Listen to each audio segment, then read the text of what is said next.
In this video, I want to talk about zooming. Very important in Pro Tools. We've touched on it before, that R and T, zoom in and out, and those will be the most worn keys on your keyboard if you become a serious Pro Tools user. But I want to go up here and talk about the zoom functionality on the toolbar. So we can zoom in and out using these arrows. This is your R and your T basically. We can change the waveform height there, up and down. And then along the bottom here, these are zoom presets. So I'll just try 5 and it zooms right in. 4 will be a little bit even more in. 3 is a little bit more out. Now you might be thinking these are in a random order, Matt. They are in a random order because I've goosed around with Pro Tools a lot recently. To change any one of these zoom presets, say you want to be like super zoomed in, waveform so that it becomes a wavy line. There we are. So we'll say we want to be zoomed in even more than that. Zoomed in to the point that it's just a wiggly line. And we can use Command or Control on the PC and click the number we want to save that setting to. So I can go 1 and 5. And that'll zoom us in. And you can access these zoom functionalities, these zoom preferences, with the 1, 2, 3, 4, and 5 at the top of your keyboard. Although I must add that there is a preference to allow you to use those keys for other things. Here, Pro Tools preferences, editing, number. It can be used to control clip effects presets as well. We'll talk about clip effects later in the course, but for now we're just going to leave them on zoom. Now, while we're in here, I would like to show you another zoom preference, and that is zoom toggle. So again, that is found Pro Tools preferences on the editing tab, and down here is zoom toggle. Now this allows us to choose how the zoom toggle works. I will explain what zoom toggle is in a minute, but we can choose that when we toggle the zoom toggle on, how much of the screen it uses, what track height it goes to, and we can choose what it shows us, what track view is available to us.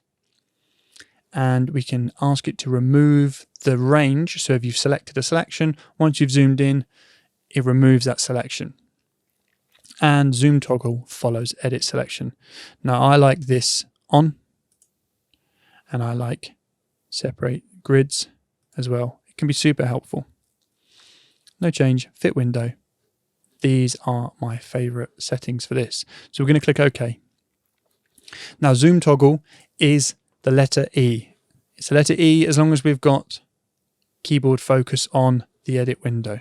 So we're going to hit E, and it's going to fill the window with our selection. E to come back out, E to go back in. Now if I don't have a selection, I hit E, it's just going to zoom in to fill the, it's just going to change the track height, sorry, to fill the screen. It's not going to zoom in any further. If I come back out of that with E, I make a small selection here, hit E, it's going to fill the screen with that. This is great for tiny little edits, getting right in there. We've got some clicks in there, you might want to remove those, and we can jump back out again. So that is zoom toggle. Zoom toggle is also found here. I need to mention that as well. It does have its own button. But obviously E is far easier to press. The next zoom functionality I want to talk about is right next to it. It's the zoomer tool. Click this, it'll turn into a little magnifying glass, and it will zoom in. As you click, wherever you click, it will zoom in. To zoom out, we hold down Alt, and it will change to a little minus sign, and we can zoom out. And there is a little functionality here, because if there's an arrow, there's an option. There is an option here to have single zoom. What does this mean? Well, it means single zoom.